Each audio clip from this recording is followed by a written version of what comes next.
నమస్తే. నమస్తే. ముందు వచ్చాము కదా. ఎప్పుడు వచ్చావు? నెల అవుతుంది. నెల అయిందా? ఒక నెల. నెల అయిందా? అప్పుడు ఏదో పెట్టుకుంటావు నువ్వు? Cool drink shop sir. Cool drink shop ఇక్కడ. అవును, నువ్వు ఒక్కడే వచ్చావేంటి ఆటోలో? మీ వాళ్ళరే వాళ్ళు తల్లి పోసి రాలేదు సార్, ఇంట్లో ఉన్నారు. మీరే ఏదైనా సాయం చేస్తే ఏదైనా బంకు అలాంటివి పెట్టుకుంటా సార్. ఎలా చేసుకుంటావు నువ్వు? రెండు ఇదే కదా దోగాడుకుంటే ఇట్లా జరుగుతుంది సార్. అట్లా జరిగి బంకు చూసుకుంటా పాకుంటూ పాకుంటూ జరుగుతా సార్. ఒక ఎన్ఆర్ఐ మిత్రుడు ముందుకు వచ్చి మాట్లాడు, నరేష్ గారు అని చెప్పి. సరే సార్. చేసుకుంటా అంటావు అయితే? చేసుకుంటా సార్, గ్యారెంటీగా. మాట నిజం సార్. నిజంగా? నిజంగా సార్, జరిగి చేసుకుంటా సార్.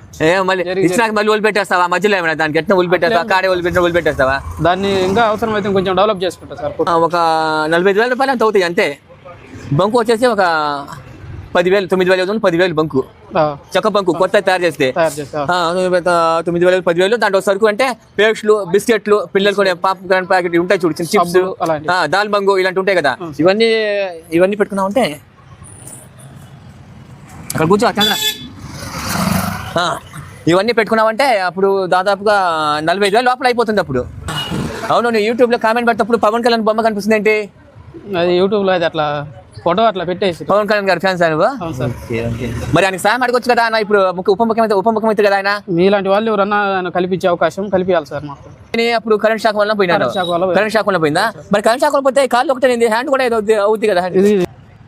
అయ్యో, ఇదంతా చర్మం అంతా కండంతా పట్టుకుపోయినట్టు కదే. సరే, చెక్కు సాయం చేస్తాను, చెక్కిస్తాను. నేను ఇచ్చిన డబ్బులు నువ్వు బంకు షాపు 2 పెట్టుకోవాలి. అర్థమైందా? నువ్వు బంకు, నేను ఇచ్చిన డబ్బులు బంకు తీసి పెట్టుకున్నాక నాకు ఫోన్ చేస్తే, బంకు తీసి పెట్టి మిగతా డబ్బులు నీ దగ్గర పెట్టుకొని నాకు ఫోన్ చేస్తే తర్వాత నేను వస్తాను.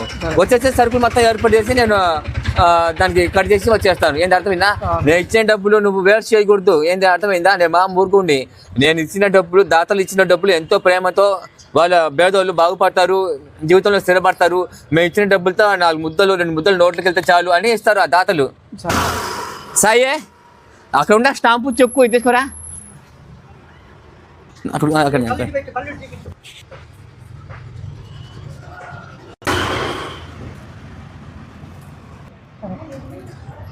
చెక్కు నిచ్చేతాయి. చెక్కు ఏ పట్టుకో సింబల్స్.